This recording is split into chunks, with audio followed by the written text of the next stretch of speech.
John 3:16, one of the favorite passages in the Bible. For God so loved the world that he gave his only one and only Son, that whosoever believes in him should not perish, but have life everlasting. The first thing I want us to have a look at, it is the whole idea of for God. It does not belong to man. It belongs to God. We are actually not of our own, but for God. The source of our being is not ourselves. It's not our forefathers. It is in God himself. Everything that we have on the face of the earth is to us, but for God. This preposition that introduces us to John 3:16 has depth in it. It has ownership in it. Before human beings can claim that they own anything, John 3:16 says it is for God. Therefore, the direction of our lives must be for God. The departure of our lives must be towards God. He becomes the source. He becomes the sustainer. If things are attached to him, those of you who have done a little bit of Greek, this will give us what we call the dative of possession. We are not, as it were, elements that are outside of, but we are elements that are inside of. As he is, so we also become. John 3:16 introduces us to the grand maker himself, whom Moses is told the great I am, who I am. Without me, there is nothing that could be. For God himself is the one who becomes the subject, nominative. We cannot have ourselves as subjects, but we are objects. When you are dealing with your English language, for example, you would understand that the noun that you put in a sentence begins to carry the sentence itself. And as such, the sentence of our lives, the sentence of creation, the main subject of our discussion is not what human beings are.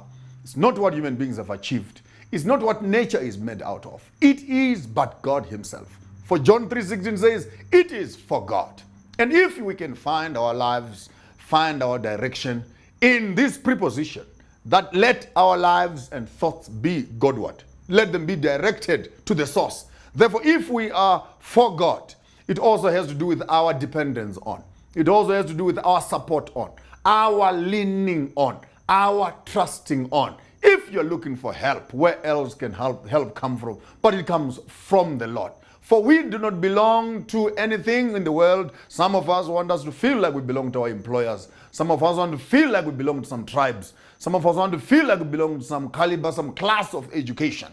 John 3:60 says, for God, you are not for any of these things, but you belong to the Lord himself, the one who made you. If we understand the stemming platform of the passage that we're given, the preposition that introduces John 3:16, we would be able to begin to appreciate that human beings can only work as objects when God is the subject himself.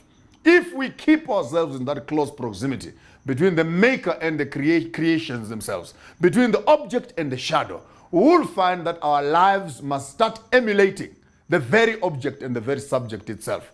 John 3:16, we don't belong to ourselves, we belong to God, for God himself. And why does God do this? When John 3:16 says, for God, he does not love us for ourselves, he loves us for himself, for him. He does not create us for ourselves, he creates us for him. He does not look after us for ourselves, he looks after us for himself. The source, the sustenance, the direction, the depth of human existence cannot be defined outside of the purposes of which God designed it. John 3:16 introduces us to for God. I want to pray that as you run through your lives, planning your days, planning your businesses, and doing things, remember this one thing, not for yourself, but for God. Not for your gain, but for God. Not for your pleasure, but for God. Not for your self-seeking, but for God. Not for your tribe, but for God. Not for your nation, but for God. For if God is retained as the main source and the sustainer of life, everything else that we are looking for will come together. If you not read the Bible that says, seek ye first the kingdom of heaven and his righteousness, and all these things shall be added unto you. When you have received your money, who takes the first portion? For God. When your children come into your space, who must be glorified? For God. When you have survived hideous accidents that can almost cost your life, before you can talk about anybody else, let it be for God. The greatest portion of our lives, talents, gifts, and brains, let them be given for God. For if we understand from where they come from, we can understand how they operate. It's my prayer as you run through your life, remember this simple preposition that will punctuate your life and focus you Godward. For God. You don't belong to anybody else but for God. If any man wants to use you, let them use you but for one purpose.